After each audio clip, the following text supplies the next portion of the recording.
A demonstrator who was part of the Occupy Salt Lake movement was found dead in a tent this morning.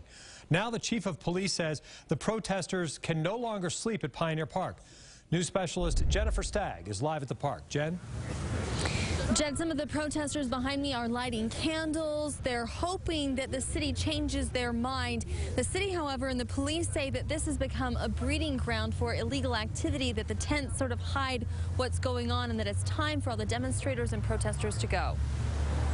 And if, in order to prove their point or send their message, they'd like to be arrested or receive a citation, we will certainly facilitate that in a peaceful manner. Strong words from Salt Lake City Chief of Police Chris Burbank. Someone lost their life.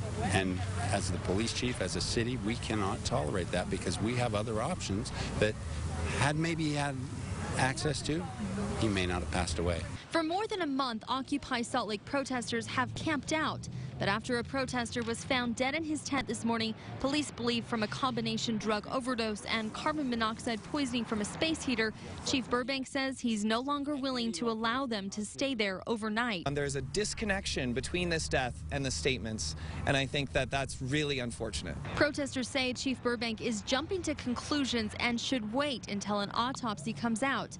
Camping out, they say, is crucial to spreading their message. Oh, there's plenty of work to do. This isn't an overnight thing. We need to keep going and staying strong, getting more people involved, educating the people, and creating awareness. I think the death caught us all off guard, especially after the events where we were really working together quite well for the last few days. And I think that Chief Burbank jumped to conclusions, and I want to give that community the benefit of the doubt to know that Occupy Salt Lake is not giving up, and that we're going to need a space, and that we're going to defend our community and defend, our occupation.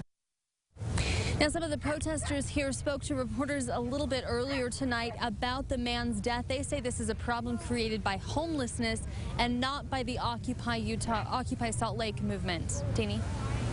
Yeah.